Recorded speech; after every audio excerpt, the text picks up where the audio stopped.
Hey guys, Loki over here, and today we're going to do a video of my cube collection.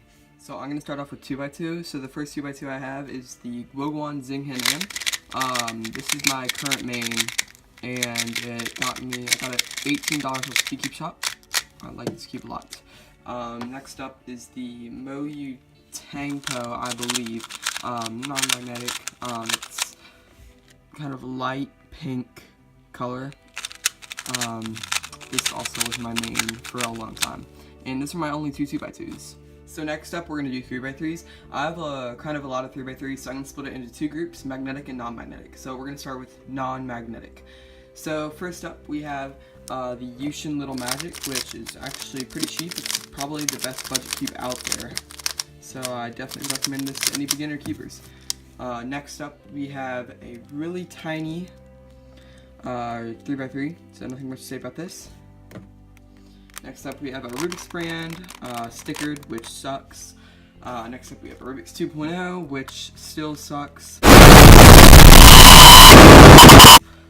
We have a GAN Air, I don't know, I'm pretty sure it's not S, I honestly have no clue, but this also sucks because it has purple nuts in it. And it's like tightest tension, so it's really bad. And also the stickers are like chipped because I brought it to camp once and it fell on a rock, so that's not too good.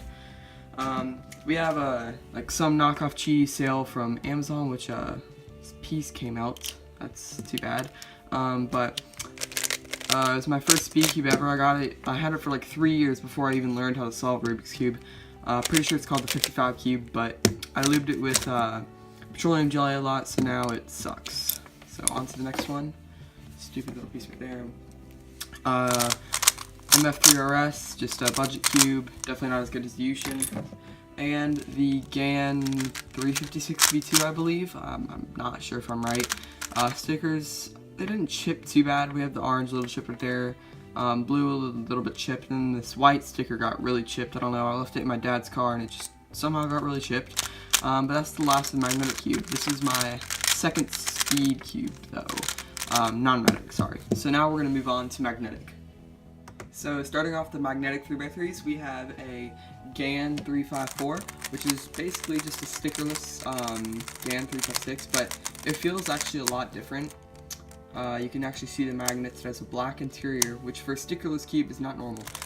Thanks mom and dad, I got this for my birthday. Next up we have a Guoguan U-Shop Pro. I'm pretty sure it is, with full fitted stickers. Some dude gave me this for like 12 bucks at competition. Shout out to him, because that's a pretty cheap price for this. Next up is my Moyu Weilong GTS 2M. This is literally my main for almost the whole year until like fall. And it's when I use cube. I'll show you in a second. Next up we have the YJ MGC, which I pre-ordered. It took forever to get here, but I'd say it's worth the wait. It feels weird, has a unique feeling, but I like it. Next up we have the Yushin Huanglong M. Magnets are really strong in this, so this is why I probably don't use this as my main. I don't really like super strong magnets. I do like the stickerless. I do also like the feel of it. Very smooth. Weirdly, the same guy offered me this $7 at a competition, so shout out to that guy again. He was offering me really cheap cubes, so shout out to him. Next up we have a Cubicle Pro Shop Volk Power M. This is my main at Nats and competitions like fall and all the way to now. So, but that's not my main anymore, because for Christmas I got a GAN RSM, which is my current main. I really like it. It's speedy, but not too speedy. I just totally messed up an H-Pram. Hold up. Yeah, really speedy. Magnets aren't too strong, but they're strong enough for me. Only worry I have with this is the sticker starting to peel, but luckily the starter kit comes with extra stickers and a squeegee, so it's good. If these stickers ever chip, I can replace them. That's all for my magnetic 3x3s, so now we'll move on to my 4x4s. So I have 3 4x4s, which honestly I don't even know why. 2 of them are pretty much trash. I average like 2 minutes on 4x4, so I really don't care about these. But first up is the Kong's Design Maying, which sucks. It pops a lot on me. One time, someone at school took it from me and it popped again at school on the blacktop, so that was a nightmare. But yeah, nothing much to say about this except don't buy it. Next up, we have the YJ Guantu. It's not my favorite. I'm actually not sure if it's YJ Guantu. I got it off of Amazon, or I forget where I got it from. Honestly, I don't really know what it is. I'm pretty sure it's YJ Guantu, but just kind of rough in the middle layer turning. So next up is the Mofang Jiaoshi. Don't really know what it's called. I know it's a Mofang Jiaoshi, but this is my main. It's really smooth on the centers, smooth, and then the outer layers are smooth too, and the inner layers are also smooth. So that's it for 4x4s. I don't really pay attention to it. I'll probably try to get faster at it soon though. Next up is Scube, which is another event. It's I like solving Scubes, except I'm not that good at it. Really, I average like 15 seconds. Like, I am really not good at a lot of events, but let's just, I only have 2 of these. So here's a Moyi ball bearings cube. Yeah, I'm really just not good at finger tricking them, and I also need to learn new algs for them. But yeah, this is Moyi ball bearing. And of course, my Wingies cube, which is actually not my main. Personally, I like the Moyi ball bearing a little bit better, and also for some reason this thing's like super gummy. I really don't know why, which is also another reason I don't like it. I tried cleaning it out, but it still feels kind of the same. So those are Scubes. Next up is Pyraminx, which I'm okay at. I'm about average. I average around like 10 seconds, 10 through 12 usually. So I have 2 Pyraminxes.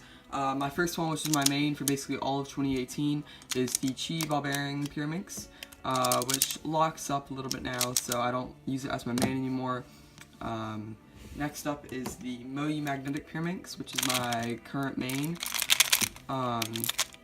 Yeah, I don't know why I'm turning so bad right now, but yeah, this is my main for now. Next up we have Square One. I have 2 Square Ones, and I just learned to solve this like 2 months ago, and I haven't been practicing too much, so I average around like a minute and a half. Not too good. But first up is Calvin's puzzle. It popped, and I really can't get this thing back in. It's just really stubborn, so I don't even care about this thing, so I'm never gonna bother to fix it, to be honest. So yeah, that's this thing, overpriced at Barnes & Nobles. Next up is my main right now, which is just Mofang, I believe. I'm probably gonna get a Chi soon, just because this thing is, the tensions are really whack. I don't know why. Like, one layer is really tight, one's, this thing's just whack, so let's just move on. Next up we have clock, and I only have 1 clock. I kind of want a Rubik's clock, like the Rubik's brand clock, but I'll probably find one sooner or later when I get better at clock. So I have a Lingao clock, which, to be honest, isn't that good. Yeah, like, yeah, let's just move on. So next up we have Chi Pyraminx, or not Pyraminx, god, Megaminx. I only have 1 Megaminx. I have this more for casual solving, not speed solving. I don't know if I'll ever actually try to get good at Megaminx. It's just not really fun for me right now. So those were all my WCA puzzles. So now let's just get on to non-WCA. But first up, before we get into those, I just have a Broken QJ Pyraminx. Shoutouts to JPEG Cuber for this. He just let me keep it after he came over to my house once. And yeah, we kind of tore it apart, as you can see. So let's get on to all the other non-WCA puzzles. So first up, we have a Pandora Cube, which is basically just a 3x3 shape mod. I like to call it the Hurt Your Fingers Cube, because when you're turning these things, poke your fingers and it really hurts. Next up, we have a Pyramorphinx, which I actually got for Christmas and I learned to solve. It's actually really fun. It's really weird though. Like, these are the centers, corners, edges, but it's really whack. So try it out. It's a really fun challenge. Next up, we have a YJ Rainbow Cube, which I hate solving. I'm probably going to sell it at my next competition. It's basically just a YJ Guanlong mixed in with a mirror cube a little bit, and some rainbow patterns. It's really annoying to get the centers right though, so I just never really bothered to solve it. Next up, we have a Blade Cube, which I am really afraid to mix up. I have not mixed it up yet. This one's also basically just a 3x3 shape mod. I will get to solving this at some point, but for now, I am not going to mix this up. Next we have a Z-cube floppy cube, which is really fun to solve. Then we have a pi cube, which I'm in the process of learning to solve right now. I'll probably, I might come out with a tutorial on it at some point, I don't know. But for now, I need someone to come out with a good tutorial for it, because I'm kind of stuck. Next up is an armadillo cube, which is really fun to solve. It's a little bit of a challenge, but if you know how to solve a 3x3, you should be fine. All you have to pay attention to is the centers, really, and you just kind of have to look for certain things that are different than 3x3. And two more that I have are, the last two, a Mofang G 2x2x3. Really fun to solve. You really only need one algorithm. Let me see, do I remember it? It's R2U, R2U prime, R2U prime D, R2U prime, R2U, R2, yeah, okay, I remember it. It's just to switch those two around, or these two around and those two around. But it's fairly easy. You should pick it up if you want a fairly easy cube. And last but not least is a Z 2x2x1, and this thing is basically give it to non-cubers so they can feel good about themselves. So those are all my cubes. I hope you guys enjoyed. I'll see you guys in my next video.